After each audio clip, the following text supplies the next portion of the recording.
Hello friends, அடுப்பங்கரை நம்ம வீட்டு சமையலில் இன்றைக்கி ஒரு அருமையான முட்டை தொக்கு எப்படி செய்யலான்னு பார்க்க போகிறோம். மசாலா வறுத்து அரைச்சி செய்ய போகிறோம். சப்பாத்தி சாப்பாட்டுக்கு அருமையாக இருக்கும். முதல்ல ஒரு 4 காஞ்ச மிளகா, ஒரு ஸ்பூன் தனியா, அரை ஸ்பூன் மிளகு, அரை ஸ்பூன் ஜீரகம், ஒரு பட்டை, 2 ஏலக்காய், நல்லா கொஞ்சம் சோம்பு போட்டு வறுத்து எடுத்துக்கிடலாம்.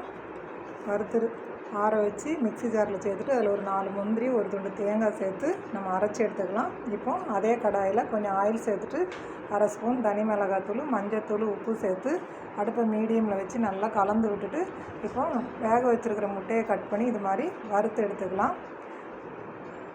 அப்புறமா ஒரு கடாயில் ஆயில் சேர்த்துட்டு பட்டை லவங்க மசாலா சேர்த்துட்டு 2 வெங்காயம் மீடியம் சைஸ் நல்லா வதக்கி விட்டுட்டு அது கூட 2 பச்சை மிளகாய் பொடியாக கட் பண்ணி அதையும் சேர்த்து வதக்கிட்டு ஒரு ஸ்பூன் இஞ்சி பூண்டு பேஸ்ட்டு சேர்த்து நல்லா வதக்கி விட்டுட்டு 2 தக்காளி மீடியமாக வெட்டி பொடியாக வெட்டி நல்லா வதக்கி விட்டுட்டு உப்பு சேர்த்துட்டு நம்ம அரைச்சி வச்ச மசாலா கலந்து விட்டுட்டு ஒரு கொதி வந்த உடனே நம்ம வறுத்து வச்சுருக்கிற முட்டையை சேர்த்து நல்லா கலந்து விட்டு ஒரு 5 நிமிஷம் சிம்மில் வச்சு கொதிக்க விட்டோம்னா நல்லா எண்ணெய் பிரிஞ்சு இந்த அளவுக்கு வந்துடும்.